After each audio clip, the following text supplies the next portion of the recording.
સુરતના નાસીનગરમાં 29 અને 30મી મેના રોજ જે બન્યું એકમાત્ર ડિમોલેશન નહોતું, એ કેટલાય પરિવારોના માથા પરથી છત છીનવી લેતી એક એવી ઘટના હતી જેના જવાબ જે છે આજે પણ કોઈ પાસે હજુ સુધી નથી.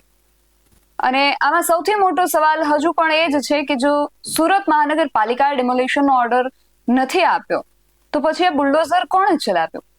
પરંતુ હાલ આ બધા સવાલોની વચ્ચે જાણે એક નવો નેરેટિવ સ્થાપિત કરવા માટે સુરતની અંદર સુરત એસએમસી કે સુરત એસઓજી લાગી રહ્યું હોય એવી વાતો જે છે સુરતભરની અંદર ચર્ચાનો વિષય બની છે. શું છે આ નવા નેરેટિવની ચર્ચા જે હાલ આખા સુરતમાં થઈ રહી છે તેના વિશે વિગતે વાત કરીએ આ અહેવાલમાં. જય હિન્દ, BSI ટીવી ન્યૂઝ પર આપની સાથે હું છું નિધિ ગઢવી. 29 અને 30મી મે દરમિયાન પોલીસ પ્રોટેક્શન સાથે નાસીરનગરમાં ડેમોલેશન કરવામાં આવ્યું અને આ ઘટના પછી સુરત મ્યુનિસિપલ કોર્પોરેશનના કમિશનર અને જે પણ ઉચ્ચ અધિકારીઓ હતા બધાએ સત્તાવાર નિવેદન આપી દીધું કે પાલિકા દ્વારા આવું કોઈ ડિમોલેશનનો ઓર્ડર નથી આપવામાં આવ્યો. મનપાની ટીમ તો માત્ર લાઈન દોરી અને માપણી માટે ગઈ હતી. સ્થાનિક ભાજપના જે ધારાસભ્ય છે વિનુ મોરડિયા, એમણે પણ સવાલો ઉઠાવ્યા કે જો મનપાએ ઓર્ડર નથી આપ્યો તો આ ભૂતિયા ડિમોલેશન કર્યું કોણે? પણ આ બધા સવાલોની વચ્ચે વાસ્તવિકતા એ છે કે આ ડિમોલેશન તો જેણે પણ કર્યું હોય એણે, પણ અત્યારે એના ભોગે એ નિર્દોષ લોકો એમના બાળકો સાથે ઝૂંપડા બાંધીને ત્યારે ત્યાં રહેવા મજબૂર બન્યા છે. પણ જો કે હવે સુરતમાં એક નવો નેરેટિવ ચર્ચાઈ રહ્યો છે કે આ નિર્દોષ લોકો નિર્દોષ છે જ નહીં એવું સાબિત કરવા માટે પ્રયાસો થઈ રહ્યા છે. ડિમોલેશનના 13 દિવસ પછી અચાનક એસઓજી પોલીસ મેદાનમાં આવે છે ને આ નાસિરનગરના 7 આરોપીઓની યાદી જાહેર કરે છે, 7 હિસ્ટ્રી શીટરની યાદી જાહેર કરે છે. હત્યાના પ્રયાસોથી લઈને ખંડણી, રાયોટિંગ અને પાસા સુધીના કેસોની વિગતો જે છે મીડિયા સુધી પહોંચાડવામાં આવે છે. એટલે હવે એવું ચિત્ર ઊભું કરવાનો પ્રયાસ થઈ રહ્યો છે કે નાસિરનગર એ કોઈ સામાન્ય વસાહત નથી પરંતુ ગુનેગારોનો અડ્ડો હતો. પરંતુ અહીંયા સૌથી મહત્વનો સવાલ એ છે કે શું 7 ગુનેગારોના આધારે 84 પરિવારોને ગુનેગાર જાહેર કરી શકાય? આજે ડેમોલેશન થયું એમાં 84 જેટલા મકાનો એવા હતા જે સંપૂર્ણપણે ધ્વસ્ત થઈ ગયા છે અને બાકીના 30 જેટલા મકાનો એવા હતા જેને 20 થી 40% જેટલું નુકસાન થયું છે. શું અમુક આરોપીઓના કારણે આખી વસાહત પર બુલડોઝર ફેરવવું ન્યાયસંગત બની શકે ખરું? અને સૌથી મહત્વની વાત એ છે કે જો આ લોકો ખરેખર આટલા જ ખતરનાક ગુનેગાર હતા તો પછી કાર્યવાહી પહેલા તેમની સામે કોઈ કાયદેસરના પગલા લેવામાં કેમ નથી આવ્યા? 13 દિવસ સુધી પોલીસ કેમ ચૂપ હતી? ડિમોલેશન થયા પછી જ આ ગુનાહિત ઇતિહાસ કેમ બહાર આવ્યો? આ સવાલો હવે માત્ર સ્થાનિક લોકો જ નહીં પરંતુ કાયદાના જાણકારો પણ પૂછી રહ્યા છે. કારણ કે ભારતમાં કાયદો સ્પષ્ટ છે. કોઈ વ્યક્તિ ગુનેગાર છે કે નહીં એનો નિર્ણય પોલીસ નહીં પરંતુ કોર્ટ કરે છે. અને જો કોઈ ગુનેગાર હોય તો પણ એની સજા કાયદા પ્રમાણે થાય.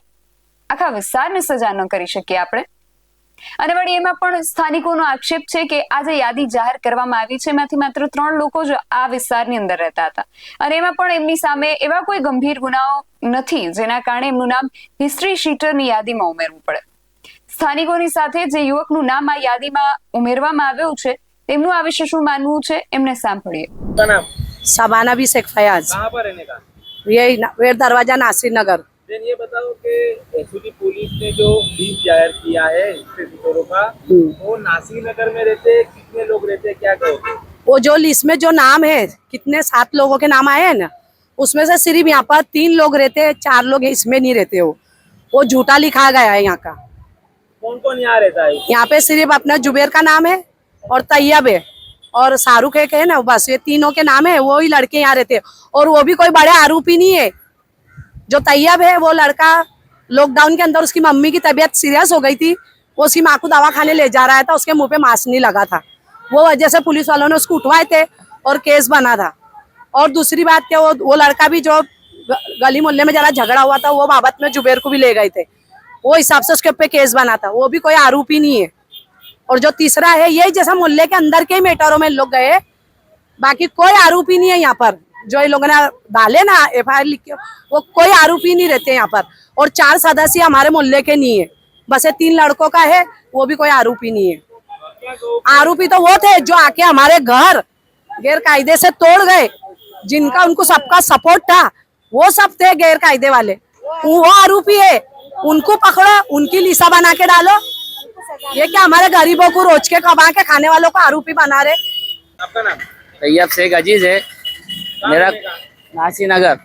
आप जो एसओजी पुलिस ने लीड जाहिर किया उसमें आपका भी नाम है, क्या कहोगे इसके बारे में? मेरा प्रशासन से ही इस रिक्वेस्ट है कि मैं कोई बड़ा आरोपी थोड़ी हूँ। मेरा तो लॉकडाउन का केस है छोटा मोटा। मैं इतना बड़ा एमडी थोड़ी बेचता हूँ, दारू थोड़ी बेचता हूँ। इतना बड़ा मैं केस हो जाएगा मेरे ऊपर। क्या कहना चाहोगे प्रशासन को, आपका नाम लिस्ट में आया, किस तरह को मालूम पड़ा? नहीं तो व्हाट्सएप पे आया था, इंस्टाग्राम पे सब रिश्तेदार मेरे को बोला तेरा नाम आया है, बोले गुंडों में। मैंने बोला गुंडों का कोई नाम ही नहीं है तो मेरे अंदर। किस प्रकार का केस था आपके ऊपर? मैं वो तो लॉकडाउन का केस था। बस वो जो गाड़ी चला रहा था बस वही गाड़ी जमा करके लेके गए थे, मेमो भर के गए थे, बस वही। जो ये जिन लोग ने मेरी झोपड़पट्टी तोड़ के गए उनको पकड़ो, हम जैसे क्यों पकड़ रहे हो? उनके ऊपर तो बड़े बड़े केस है। કોંગ્રેસના પૂર્વ કોર્પોરેટર અસલમ સાયકલવાલા પણ શરૂઆતથી જ આ આખો જે મામલો છે એની સાથે જોડાયેલા છે, એ પણ લડત આપી રહ્યા છે. એમણે આ બાબતને લઈને ત્યાં સુધી આરોપો લગાવ્યા છે કે આ જે યાદી બહાર પાડવામાં આવી છે એનો હેતુ જ ડિમોલેશનને યોગ્ય ઠેરવવાનો છે. સાયકલવાલાના આ જે દાવા છે, દાવા પરથી સવાલો તો ઊભા થાય કે શું ડિમોલેશન બાદ હવે તેની પાછળનું કારણ શોધવાની જગ્યાએ તેને યોગ્ય સાબિત કરવા માટે આ પ્રયાસો થઈ રહ્યા છે? કારણ કે આજે ચર્ચાનો વિષય ગુનેગારો નથી, આજે ચર્ચાનો વિષય છે કાયદો, ચર્ચાનો વિષય છે પ્રક્રિયા અને ચર્ચાનો વિષય છે કે જવાબદારી. કારણ કે ભલે નાસીનગરમાં 7 ગુનેગારો રહેતા હોય કે પછી 3 રહેતા હોય, પણ બુલડોઝર આમાં 7 કે 3 લોકોના ઘર પર નથી ફર્યું. બુલડોઝર 100 જેટલા લોકોના ઘર પર ફરી ગયું છે અને 84 લોકોના મકાન સાવ ધ્વસ્ત થઈ ગયા છે. અને જ્યાં સુધી એ સવાલોના જવાબ નહીં મળે કે આ ડિમોલિશનનો ઓર્ડર કોણે આપ્યો, હવે આ ડિમોલિશન થયું છે તો એની જવાબદારી કોની, અને કાયદાકીય પ્રક્રિયા વગર આ કાર્યવાહી થઈ કેવી રીતે, ત્યાં સુધી આ નાસિરનગરનો મુદ્દો હવે માત્ર ડિમોલિશનનો મુદ્દો નથી પરંતુ આખી સિસ્ટમની જવાબદારીનો મુદ્દો બની ગયો છે. તમારું આ સમગ્ર વિષયને લઈને હાલ આ સુરતની અંદર જે નેરેટિવ ચર્ચાઈ રહ્યો છે તેને લઈને શું માનવું છે, તમારો અભિપ્રાય અમને કોમેન્ટ બોક્સમાં ચોક્કસથી જણાવજો. આવા જ વધુ અહેવાલો સાથે મળતા રહીશું. તમે મારી યુટ્યુબ ચેનલને સબસ્ક્રાઇબ કરવાનું અને એમને ફેસબુક અને ઇન્સ્ટાગ્રામ પર ફોલો કરવાનું ભૂલશો નહીં. બાકી અવનવી અપડેટ્સ માટે આપ જોતા રહો BS9 TV ન્યૂઝ. નમસ્કાર.